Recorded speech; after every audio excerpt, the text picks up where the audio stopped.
We have more details in this report from our correspondent in Buenos Aires. In the middle of the debate for the pension reform, a massive event sprung up in the least expected neighborhoods, reaching all the way to Plaza de Mayo. Sectors that supported the government's policies took to the streets to reject the reform. It's the Argentine people who shout loudly and say enough, stop this, and who deal with repression and bad moments and go to the streets to demand that their rights are respected. Absolutely spontaneous mobilization, a consequence of the insensitivity of the government and the cynicism with which they are communicating a cut to retirees of billions of pesos. The truth is that the Argentinian people are not willing to let the thread be cut off by its thinnest part. The Cambiemos Alliance, accompanied by lawmakers, finally turned the provisional reform into a law which reduces the benefits for pensioners. Those with disabilities, former Malvinas war combatants, and those receiving subsidies for children or pregnancy. His is basically a very strong adjustment on the most neglected sectors, and with less lobbying capacity. Because it's not true that it's the only solution. Macri could think about charging a little to the sectors that were freed from paying taxes, forgiving their debt. It's not like that. It's against the retirees to make a buck adjustment. The next day, the elderly began to suffer the economic measures imposed by Macri's government against those who have less and reject the new pension law that harms them even more and takes away their hopes of living with dignity. In reality, the reform not only harms retirees, removing them from what they will receive, but will also harm the next generations. Because if you have to retire at 70 years old, you will see groups that will need to continue working because the government needs to pay the external debt. But at the end, the debate was over after leaving more than 60 people injured and hundreds detained, opening a wound that would be difficult to close. Two former executives at Ford, accused of helping the Argentine military to kidnap and torture workers, were put on trial on Tuesday. Former Ford factory director Pedro Mueller and ex-security manager Héctor Francisco Jesus Sevilla are accused for allowing the kidnapping and torture of 24 workers from the U.S. firm during Argentina's 1976 through 1983 dictatorship. The trial is expected to last for months. Venezuela's President Nicolás Maduro rejected the right-wing political measures from other governments in the region. He highlighted the neoliberal measures hitting Argentina and condemned the post-electoral situation in Honduras. What can Argentina offer to its people, especially after the International Monetary Fund imposed several economic measures? And look what is happening in Honduras. They faced a coup in 2009 and now they are facing a coup once again. An electoral fraud with thousands of deaths and hundreds wounded and arrested. The whole world, as well as the Organization of American States, said there was an electoral fraud and that elections should be held again. The Peruvian Congress has started an impeachment process against President Pedro Pablo Kuczynski after corruption accusations linked him to the Brazilian company Odebrecht. 130 Congress members will meet next Thursday to vote for the removal of President Kuczynski. According to the Peruvian constitution, 2/3 or 87 votes are required for the impeachment. Marcelo Odebrecht, the former president of the Brazilian construction company, has been released from prison and placed under house arrest.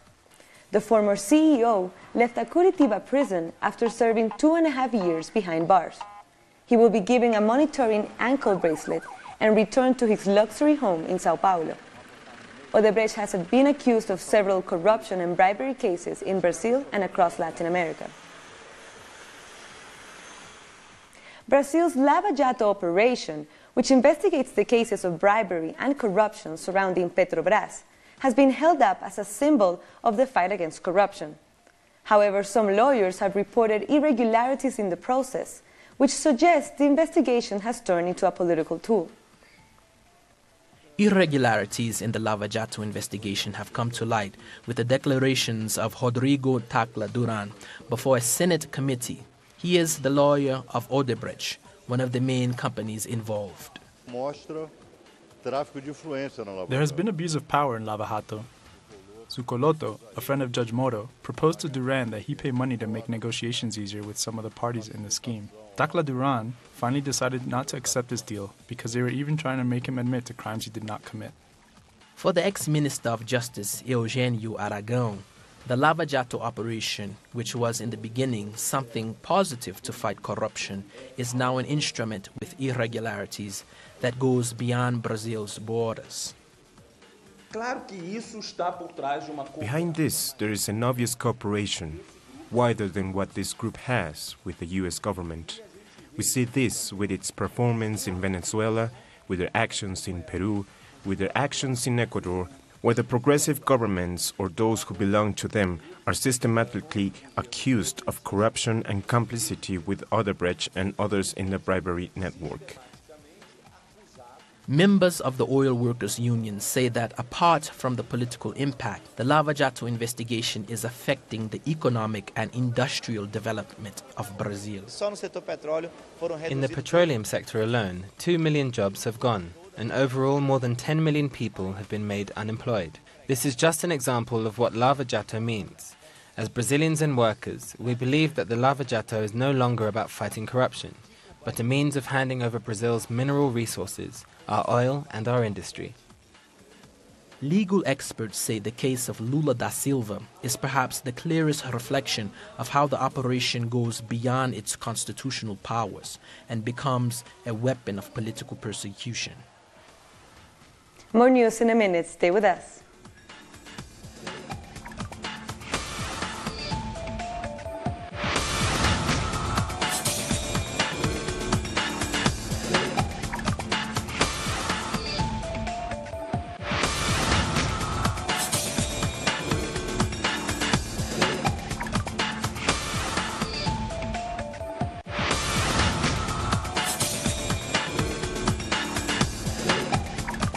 Another journalist has been murdered in Mexico, the 12th this year.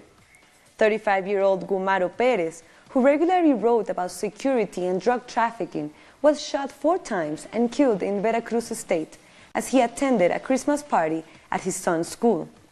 2017 has been the deadliest year so far for media workers in Mexico.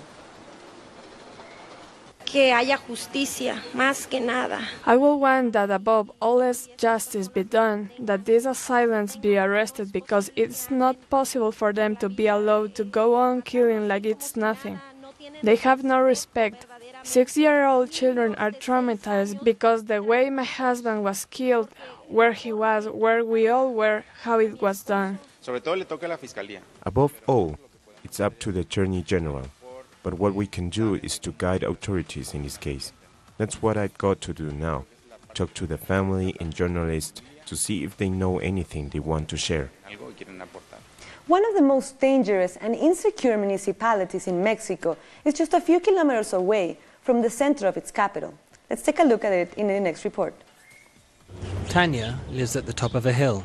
She says the moment she leaves her house, she's in danger, and she's not the only one. In the last year, at least 8 of every 10 people here in Ecatepec have been victims of a crime, and many people live under lockdown. Here in our community, there are spaces for children to play or to do sports. We need schools, and our daily concern, more security. David grew up locked up at home, without being able to play football or ride a bicycle. He's grown up used to the risks of living in the most dangerous municipality in the state of Mexico. I was robbed. They came into Puente de Fierro to steal a combi. There was a police car there, but they didn't do anything.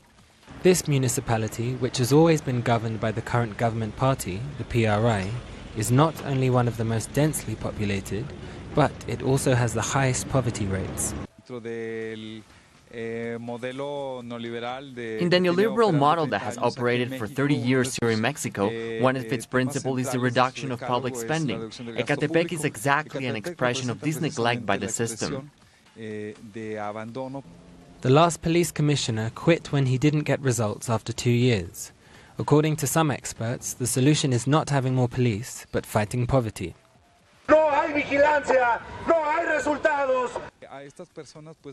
Access to life and justice is not being made available to these people. We have suicides, femicides. There are cases of young men who are murdered for not handing over their cell phones, which means life here is worth less than a cell phone. The situation is worse for women, even though a gender alert is in place. It's estimated that femicides have doubled since 2015. 11 people have been killed in a crash as a bus carrying tourists from a U.S. cruise ship to an archaeological site in Mexico crashed after running off the road. Another 20 people were injured in the accident, which happened in Quintana Roo, located on the eastern tip of the Yucatan Peninsula, near Cancun. Nationalities of the fatalities reportedly include Italians and Canadians. Russia and Cuba have renewed commercial, military, and political ties as the U.S. government under Donald Trump reduces its relationship with the island. Russian automobile company Lada will ship 300 new auto models to Cuba by next month, the first shipment in more than a decade. Over the past 9 months, Russian exports to Cuba increased 81% as part of a new trade and economic strategy between the nations. Volcano photographer Dr. Richard Roscoe has documented the spectacular eruption of an active volcano early December in the Amazonian Andes of Ecuador, known as Reventador. Roscoe captured the fiery explosions with wide-angle lenses and then sped up the video to show the activity over the course of a 3-day period. Reventador's last recorded major activity was in 2002, when a huge eruption occurred and generated a 70-kilometer high eruption cloud, wiping out a nearby valley. And early this year, we brought you a series of reports from the Mapuche indigenous lands of southern Chile, an area seldom visited by journalists. To mark the end of 2017, we're giving you another chance to see these exclusive stories. Here is the first in the series by Telesur's Paola Dragnich and Juan Pablo Aranela. We are traveling to Mapuche territory, over 800 kilometers from Santiago.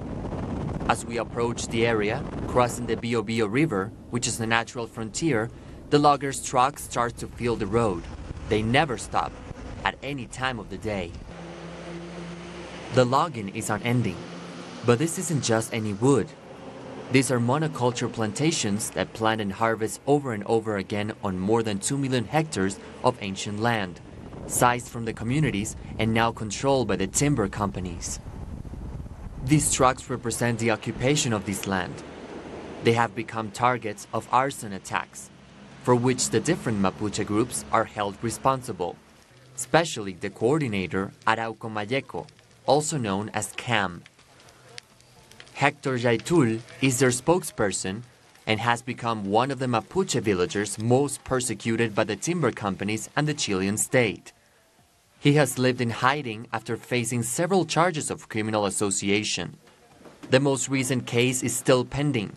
It's a part of Operation Hurricane, a high-profile police operation which saw the arrest of several Mapuche leaders accused of terrorism. Among these, the media celebrated the capture of Hector Jaitul. But again, there was no real evidence. Now the Mapuche are denouncing a new attempt to criminalize their people, an attempt that was partially corrected by the Supreme Court when it revoked the preventive detention of Jaitul and other villagers. All of them are being investigated under Chile's anti-terrorist law enforced since the Pinochet dictatorship, which Hector Jaitul himself fought at the time. This time, the use of this controversial law claims some kind of collaboration between the Chilean and Argentinian Mapuche against the multinational companies, but the only evidence presented by prosecutors for this alleged plan were vague text messages on unidentified phones.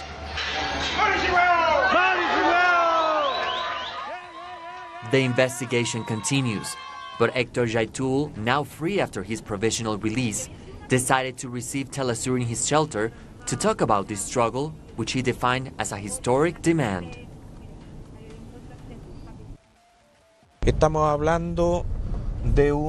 We're talking about a Mapuche struggle that marked a before and after in the way of doing politics, which incorporated the element of political violence, but from the oppressed, which responded to that history of structural violence from the state and the capitalist system, which was very severe in this region. An asymmetric war, he says, like the one against the Incas waged by the Spanish and the settlers.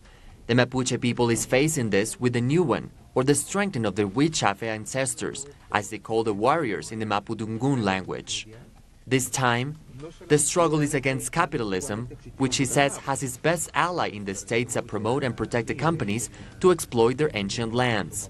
Lands that he says they're willing to recover at any cost. Esto está en recuperación. Claro, esto pertenecían a particulares y está en recuperación. A ambos lados. We went deep into the back roads of these old indigenous reserves on the edge of the lake Leuleu. There, Hector Jaitul guided us to his cabin, convinced that the people of Latin America need to know firsthand about the struggle of the Mapuche people. Giant painted faces of children are appearing in different places in the Cuban capital, Havana, astonishing pedestrians. So who are these children, and who is the artist behind these paintings? Our correspondent Fabiola Lopez has been finding out. They are huge portraits that show up in very unusual corners of the city. Large murals, sometimes funny, sometimes mysterious, but always of innocent children of the community. They are part of the wall painting series Colossals, a non-profit artistic project done by its author Maisel Lopez, who was inspired by Jose Marti's philosophy, with the humble and for the humble. I believe that children are a vital part for the development of any nation. That's why I paint them big. Maisel declares that his art is for everyone. He explains that the essence of his work is photorealistic because it emerges from a reality captured by a lens. He says that his passion for street art has come after his stay in Venezuela, where he was supporting the Bolivarian process as a member of the cultural mission. I think it's nice when there's an eroded wall because art could brighten it up. And their contrast between deterioration and art could be very interesting. I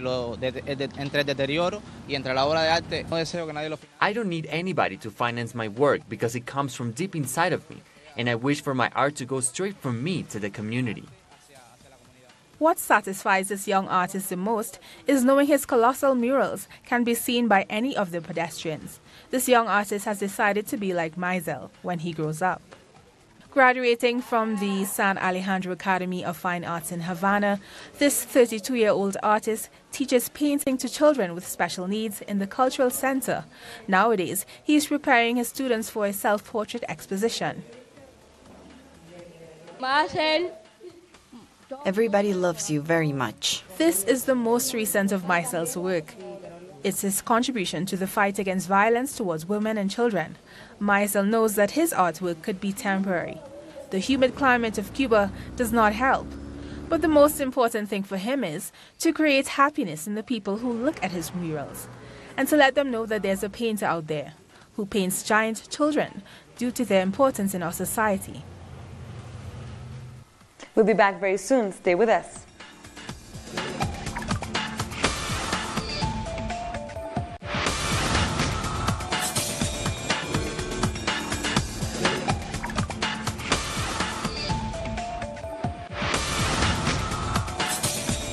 Tuesday marked the end of electoral campaigns in Catalonia. Elections were convened by Spanish Prime Minister Mariano Rajoy after dismissing the Catalonian government, dissolving their parliament, and invoking Article 155 of the Spanish Constitution, all in response to Catalonia's declaration of independence on October 27th. 48 hours left before polling stations open and political messages have gotten even louder. The final televised debate happened on Monday. The main topics discussed were the economy, Article 155, and imprisoned or exiled politicians.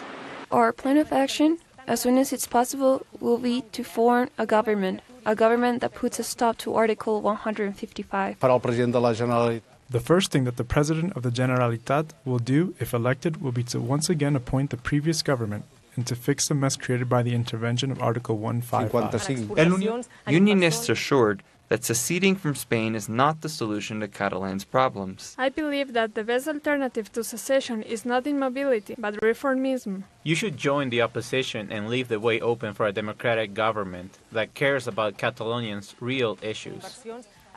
Beyond the televised debates, this campaign has brought forth controversial statements.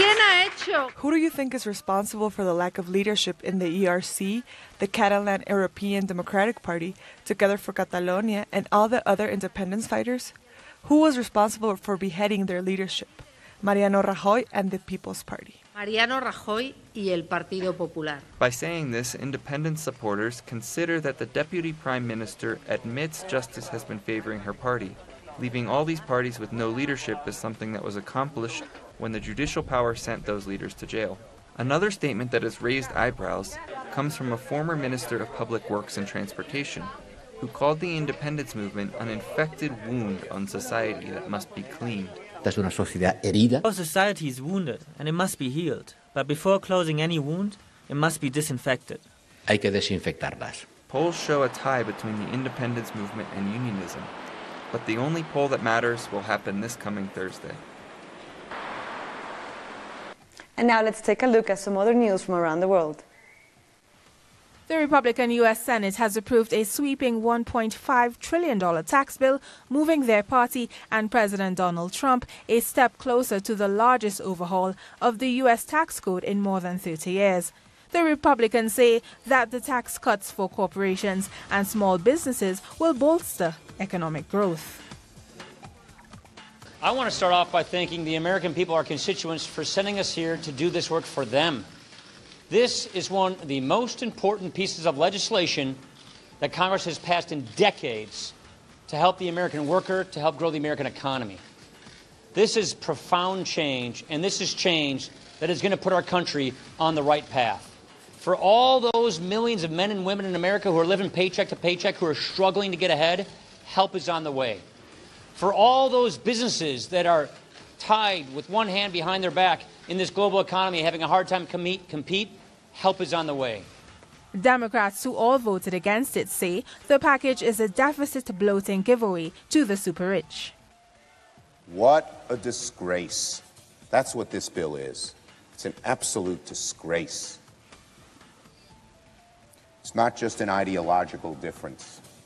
It is something dramatically opposite of what America needs. There is no reason for a single middle-class family to pay more while every single corporation pays less.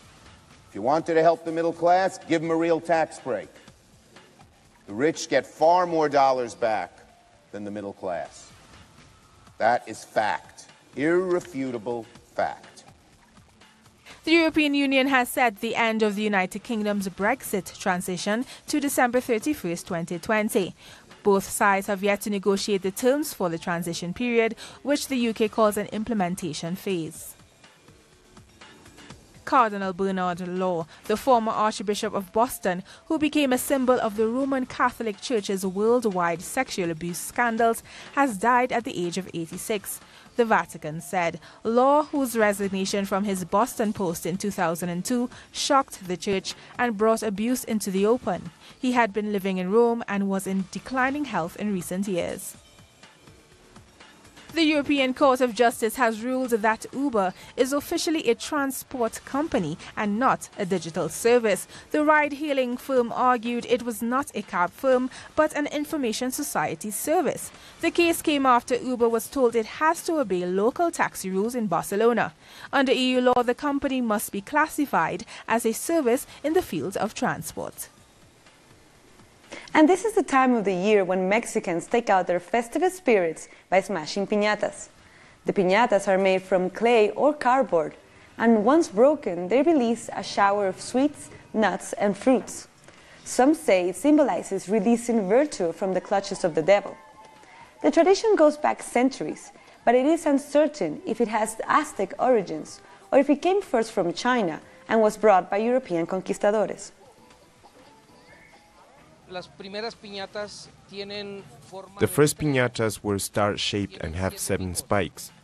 Each of these 7 spikes represent a cardinal sin. so that's why bashing the piñata is destroying carnal sins. 84-year-old Hilton Ferreira dos Santos is Rio de Janeiro's only black professional Santa Claus and has become an important symbol in a country where racial inequalities are still very present. Dos Santos obtained his diploma from Rio de Janeiro's Santa Claus School in 2013 and was the only black graduate that year. He does 3 to 4 performances a year and offers free shows for schools and favelas. Dos Santos is a retired communication technician. He also composes music for samba schools. And the Tivoli amusement park in central Copenhagen, Denmark, has been dressed for Christmas with 1 million lights and festive decorations. Visitors can now see a single tree covered in over 35,000 fairy lights. Rides and buildings have also been covered in lights. Christmas at Tivoli opened on November 18 and will run until December 31st. And we've come to the end of this daily news brief. This and many other stories, you can find them on our website at telesurtv.net/English. And you can also follow us on social media on Facebook, Twitter, and Instagram. For Telesur English, I'm Carla Gonzalez. Thank you for watching.